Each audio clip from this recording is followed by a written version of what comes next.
ധനത്തിന്റെ കാരകൻ വ്യാഴമാണ്. ആ വ്യാഴം 2-ൽ നിന്നാൽ അളവറ്റ ധനം ഉണ്ടാവും.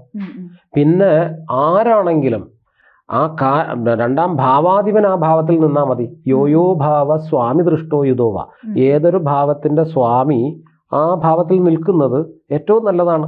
ഇപ്പോൾ അങ്ങയുടെ വീട്ടിൽ സ്വസ്ഥമായി ഇരിക്കുന്നത് അങ്ങയുടെ വീട്ടിനും അവിടുത്തെ കുക്കിങ്ങിനും, കുട്ടികളുണ്ടെങ്കിൽ കുട്ടികൾക്കും, ഹസ്ബൻഡ് ഉണ്ടെങ്കിൽ ഹസ്ബൻഡിനും, പാരൻസ് ആണെങ്കിൽ അവർക്കും എല്ലാവർക്കും നല്ലതല്ലേ? അങ്ങ് വീട്ടിലുണ്ടെങ്കിൽ. അങ്ങ് വീട്ടിൽ നിന്ന് മറഞ്ഞു നിൽക്കുകയാണെങ്കിലോ?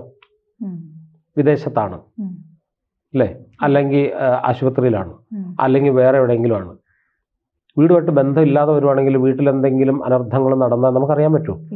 ഇതുപോലെ തന്നെയാണ് 2-ാം ഭാവാധിപൻ അനിഷ്ടനായാൽ, അനിഷ്ടം എന്ന് പറഞ്ഞാൽ 3, 6, 8, 12 ഈ ഭാവങ്ങളിൽ മറഞ്ഞു കഴിഞ്ഞാൽ 2-ാം ഭാവത്തിന് ക്ഷീണം വരും, ന്യൂനത വരും. അപ്പൊ 2-ാം ഭാവത്തിന്റെ ഈ പറഞ്ഞ സ്തംഭനം വരാൻ സാധ്യത, സ്തംഭനാണ് വരുന്നത്. മനസ്സിലായോ? പിന്നെ 2-ാം ഭാവാധിപന് പാപയോഗം വരണം, 2-ാം ഭാവാധിപന് രാഹുകേതു ബന്ധം വരണം, ഗുളിക ബന്ധം വരണം. ഇങ്ങനെ ജ്യോതിഷത്തിൽ ഒരുപാട് സോഴ്സസ് ഉണ്ട്. അല്ലെങ്കിൽ അതിന് ഒരുപാട് കുഴപ്പങ്ങളും ആ കുഴപ്പങ്ങളെ നിവർത്തിക്കാനായിട്ടുള്ള മാർഗങ്ങളും ഉണ്ട്. ഇത് ബുദ്ധിമാനായ ഒരു ജ്യോത്സ്യൻ യുക്തിപൂർവം കണ്ടുപിടിക്കണം.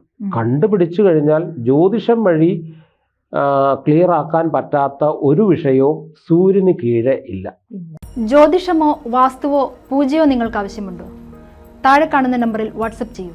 നിങ്ങൾ ചെയ്യേണ്ടത് ഇത്രമാത്രം: താഴെ കാണുന്ന നമ്പർ നിങ്ങളുടെ മൊബൈലിൽ സേവ് ചെയ്യൂ. അതിനുശേഷം ഞങ്ങളുടെ നമ്പറിലേക്ക് വാട്സപ്പിലേക്ക് ഹായ് അയയ്ക്കൂ. ജ്യോതിഷ സംബന്ധമായ എല്ലാ ആവശ്യങ്ങൾക്കും ABC മലയാളം നിങ്ങളോടൊപ്പമുണ്ട്. സമ്പൂർണ്ണ ജാതകം, സാധാരണ ജാതകമല്ല, സമ്പൂർണ്ണ ജാതകം. 75 പേജുകളടങ്ങിയ സമ്പൂർണ്ണ ജാതകം 250 രൂപയ്ക്ക് നിങ്ങളുടെ കൈകളിലേക്ക്. അതിനായി നിങ്ങൾ ചെയ്യേണ്ടത് ഇത്രമാത്രം: താഴെ കാണുന്ന നമ്പറിൽ ബന്ധപ്പെടുക. ജ്യോതിഷവുമായി ബന്ധപ്പെട്ട എല്ലാ വിശേഷങ്ങളും നിങ്ങളിലേക്കെത്താൻ ABC ജ്യോതിഷം സബ്സ്ക്രൈബ് ചെയ്യുക.